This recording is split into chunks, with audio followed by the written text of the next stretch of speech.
Hello friends, আসসালামু আলাইকুম। Welcome to my channel Munni kitchen. আজকে রান্না করব স্কোয়াশ দিয়ে রুই মাছের ঝোল। এখানে দুটো স্কোয়াশ আমি নিয়েছি। এখানে আমি 7 পিস মাছ নিয়েছি। মাছগুলোতে লবণ হলুদ মাখিয়ে ভালোভাবে ম্যারিনেশন করে নেব।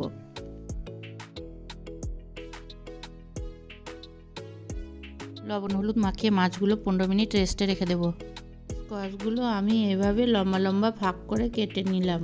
এবার গ্যাসের উপরে একটা কড়া বসিয়ে 50 গ্রামের মতো সরিষার তেল দিয়ে দেব। তেল গরম হয়ে গেছে, ম্যারিনেট করা মাছগুলো দিয়ে দেব।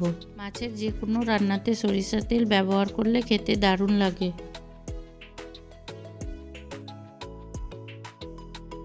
মাছের দুপুর লাল লাল করে ভাজা হয়ে গেছে, তুলে নেব।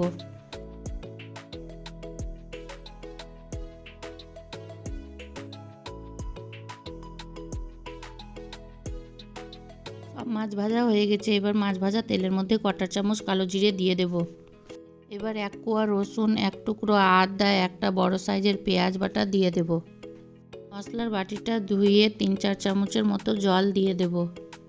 এবার কিছু গুঁড়ো মশলা দিয়ে দেব। 1/2 চামচ জিরে গুঁড়ো, 1/2 চামচ ধনে গুঁড়ো, 1/2 চামচ হলুদ গুঁড়ো, 1 চামচ শুকনো লঙ্কার গুঁড়ো দিয়ে স্বাদ মতো লবণ দিয়ে দেব। মশলাটা ভালোভাবে কষিয়ে নেব। মশলা ভালোভাবে কষানো হয়ে গেছে, মশলার চারদিক থেকে তেল ছেড়ে দিয়েছে। এবার কেটে রাখা স্কোয়াশগুলো দিয়ে দেব।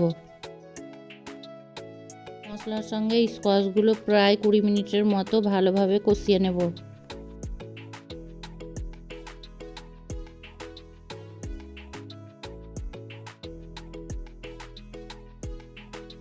মশলার সঙ্গে স্কোয়াশগুলো ভালোভাবে কষিয়ে নিয়েছি, প্রায় 70% সিদ্ধ হয়ে গেছে। এবার 1 গ্লাসের মতো জল দিয়ে দেব।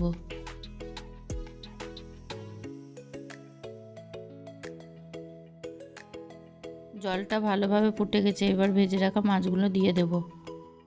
এবার সবশেষে 1 চামচ ভাজা জিরার গুঁড়ো দিয়ে নেড়ে চেড়ে 5 মিনিট জাল দিয়ে গ্যাস বন্ধ করে দেব। আমি 1 গ্লাস জল দিয়েছি, জলের পরিমাণটা কম রাখবো। আপনারা বেশি রাখতে চাইলে বেশি জল দিতে পারেন। হয়ে গেছে রান্না, গ্যাস বন্ধ করে দেব। দেখুন কত সুন্দর হয়েছে স্কোয়াশ দিয়ে রুই মাছের ঝোল। গরম গরম ভাত দিয়ে খেতে সেই লাগে। আমার রেসিপিটি ভালো লাগলে আমার চ্যানেলটি সাবস্ক্রাইব করে লাইক কমেন্ট শেয়ার করে দিবেন।